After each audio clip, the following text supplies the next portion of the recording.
Hey everyone, thanks for tuning in. Steven here with Team Euphoric, and today I'm going to be showing you how to use the monkey feet to train your hip flexors.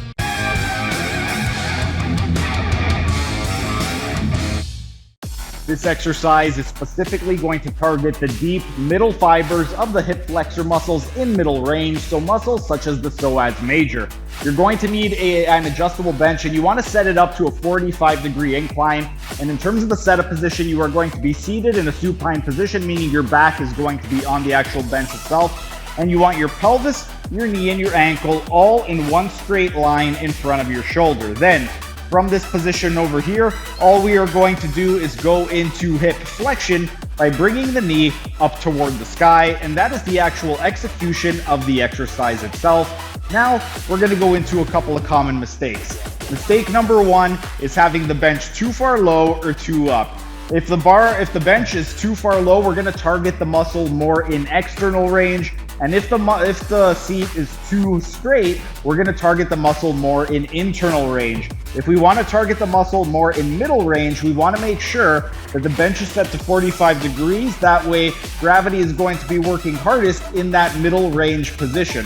Mistake number two is picking a weight that is too heavy that you have to twist and use momentum using your whole body. This is not a whole body exercise. This is a strengthening exercise for the hip flexors. So we want to isolate the hip flexors as best as possible by picking a weight that is appropriate enough that when we are performing it, the only movement should be coming from the hip.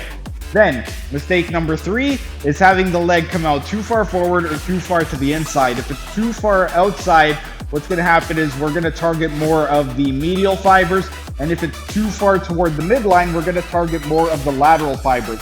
If we want to target the middle fibers, we want to make sure that the pelvis, the knee, and the ankle remain in alignment the entire time. And then the final mistake is straightening out the leg. If we straighten out the leg, we're going to target more of the superficial fibers of the hip flexor muscle, the muscles such as the rectus femoris. If we want to isolate and target more of the deep fibers such as the psoas major, we want to make sure that that knee remains bent. But that is the strengthening exercise for the hip flexor muscles, specifically the deep middle fibers in middle range. Thanks for hanging around until the end of the video. If you enjoyed the video, be sure to like the video and comment down in the comment section, as it would really help out with the algorithm. And also share this video so we can help get this information out to as many people as possible. And also subscribe to the channel by clicking on the icon in the bottom right hand corner and hit the notification bell so you don't miss out on any of the videos. For those of you interested in health optimization, you can check out the video in the top right corner where I discuss the 6 foundation principles. And for those of you interested in optimizing your performance, then consider becoming a member. It's only $5 per month and you get a ton of perks, including exclusive access to this program design lecture series playlist above my head.